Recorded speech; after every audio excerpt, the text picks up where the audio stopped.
Good morning, all of you. Now start your class. Second chapter तक आपके पास में video plus PDF दोनों पहुंच चुकी हैं। थर्ड चैप्टर स्टार्ट करते हैं जिसका नाम है natural vegetation and wild life, जिसके बारे में अपन पढ़ेंगे। फर्स्ट है नेचुरल वेजिटेशन। नेचुरल वेजिटेशन क्या होता है?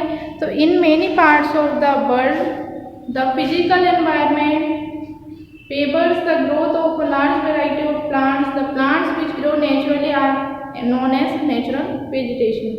ऐसे प्लांट जो कि नेचुरली ग्रो होते हैं वो नेचुरल वेजिटेशन की कैटेगरी में आते हैं, उसे हम नेचुरल वेजिटेशन के नाम से जानते हैं।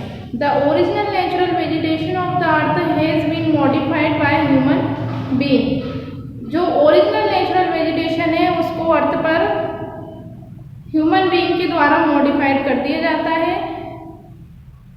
Now a days all types of plant whether natural और मॉडिफाइड, यानी कि सभी टाइप के प्लांट्स चाहे वो नेचुरल हो चाहे वो मॉडिफाइड हो are included in natural vegetation. Wild life refers to all plants, animals, birds and organism which live in their natural habitat. Wild life क्या होता है? तो वाइल्ड लाइफ जिसमें कि सभी प्लांट्स, एनिमल्स, बर्ड्स और छोटे ऑर्गेनिज्म हो वो सभी एक साथ रहते हैं अपने नेचुरल हैबिटेट्स के साथ। ये सब किसकी कैटेगरी में आते हैं? वाइल्ड लाइफ की कैटेगरी में। इसको अपन एक वर्ड वाइल्ड लाइफ से डिनोट करते हैं। Natural vegetation and wild life are found in the narrow zone. ये नेचुरल वेजिटेशन और वाइल्ड लाइफ नैरो जोन में मिलती है। वेयर द लिथोस्फीयर, हाइड्रोस्फीयर, जैसे lithosphere, hydrosphere and atmosphere meet and interact. This narrow zone is called the biosphere. इस narrow zone को, जहाँ पर नैरो जोन वर्ड यूज किया गया है तो उस नैरो जोन को अपन क्या बोलते हैं? बायोस्फीयर, जिसको कि अपन बायोस्फीयर के नाम से जानते हैं। अब आता है सेकंड टॉपिक आपका इकोसिस्टम। इकोसिस्टम क्या होता है? तो the interaction between the organism and their physical environment in a particular area.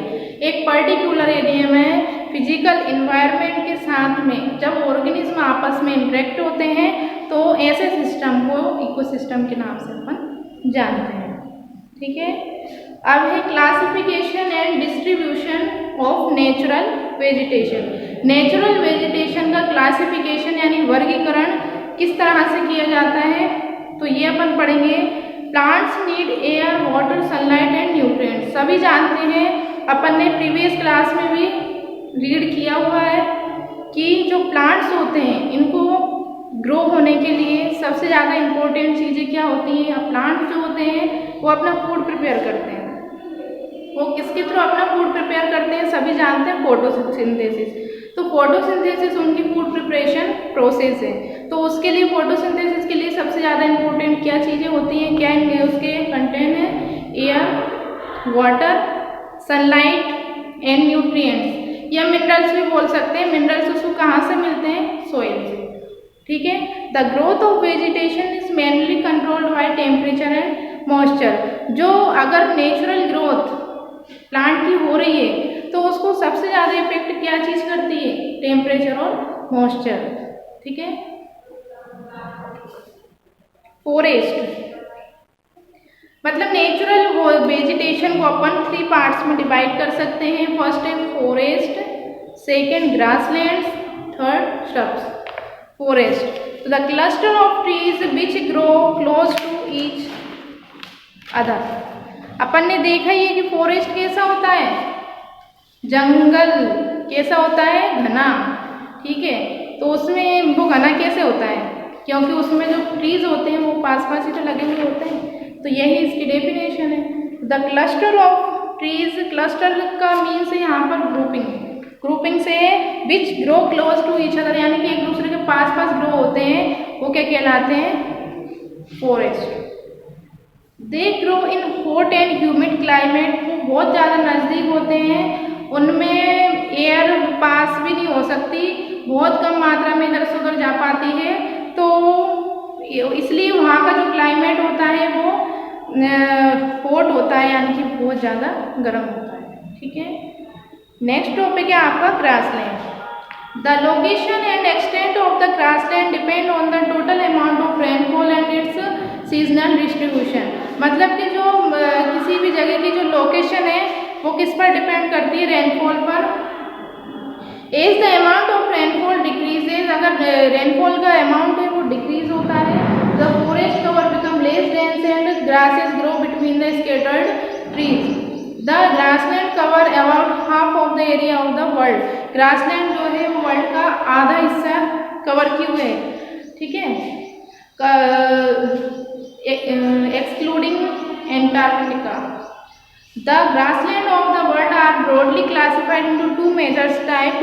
grassland को टू पार्ट्स में अपन डिवाइड कर सकते हैं. फर्स्ट है ट्रॉपिकल ग्रासलैंड और सेकंड है टेम्परेट ग्रासलैंड. ठीक है, कुछ क्वेश्चंस आपके इससे रिलेटेड भी हैं. ठीक है, अब है third and last, shrubs. Shrubs क्या होते हैं? Shrubs grow in areas of very high and low temperature.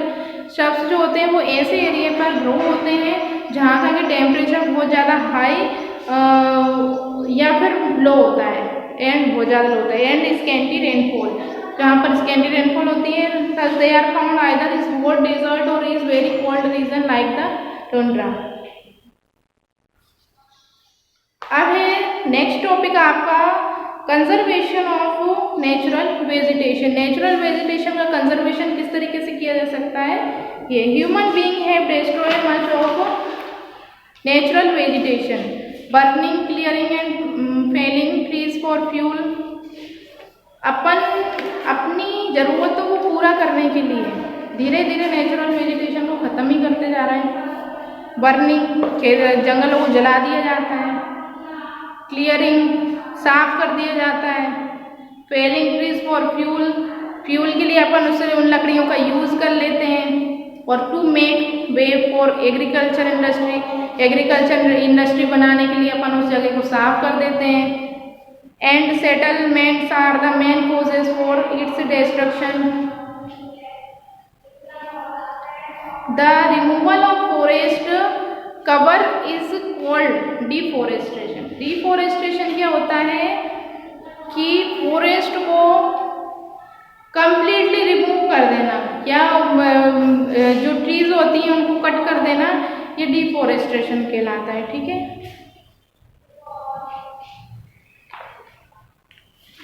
अब आता है distribution of wild life. Wild life जो है उसका डिस्ट्रीब्यूशन किस तरह से किया जाता है? तो the existence of wild life is essential to maintain a balance in our environment. हमारे एनवायरनमेंट का बैलेंस बनाए रखने के लिए जो वाइल्ड लाइफ है उसका एक्सिस्टेंट यानी अस्तित्व बहुत जरूरी है. अस्तित्व को बनाए रखना बहुत जरूरी है. It is a significant part of our ecosystem. ये सबसे ज़्यादा सिग्निफिकेंट पार्ट है हमारे इकोसिस्टम का. No one knows exactly how many different kinds of animals are there in the world. सभी नहीं जानते इस बात को कि हमारे वर्ल्ड में बहुत तरह के एनिमल पाए जाते हैं. Over a million species are already known and catalogued, यानी कि 1 मिलियन जो स्पीसीज हैं वो फाउंड की जा चुकी हैं. Many new animals specially small ones are discovered every year. हर साल कुछ ना कुछ नया जो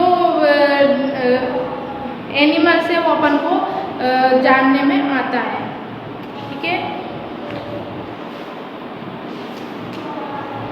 सेकेंड है आपका कंजर्वेशन ऑफ वाइल्ड लाइफ. अभी अपन ने क्या पढ़ा? Conservation of natural vegetation. अब अपन पढ़ेंगे जो वाइल्ड लाइफ है उसका कंजर्वेशन किस तरह से किया जाता है. अर्ली ह्यूमंस लाइव्ड इन फॉरेस्ट. सभी बहुत पहले टाइम जो पहले के लोग हुआ करते थे, बहुत टाइम पहले, बहुत साल पुरानी बात है, तो फॉरेस्ट में ही रहा करते थे. And was dependent upon wild life to a great extent for their day to day needs. अपनी ज़रूरतों को वो फॉरेस्ट से ही पूरा करते थे. They domesticated animals like dog, sheep, goat, horses, cows and camels. Today human activities pose the greatest threat to wildlife and its natural habitat. Great damage has been done to wildlife by cutting down forest, constructing roads, railway, industrial complexes and cities. CITES जो है वो क्या है? is an international body which for the convention of international trade. इसका full form क्या है? Convention of international trade in enlarge species of wild fauna and flora. They say that the conservation of wildlife and forest have to go together as the existence of animal depends largely on the forest. They prohibit the trade of product made for enlargement and endangered wildlife. Wild को protect करने के लिए ये एक trade बनाया गया है, ठीक है। अब ये चैप्टर आपका होता है कंप्लीट। इस चैप्टर की जो एक्सरसाइज है वो पीडीएफ के थ्रू आप तक पहुंच जाएगी। बाकी कुछ क्वेश्चन आंसर तो राइट किए हुए हैं, वो भी पीडीएफ के थ्रू पहुंच जाएंगे। कुछ क्वेश्चन आंसर्स पर मैंने टिक लगाए हुए हैं, ठीक है।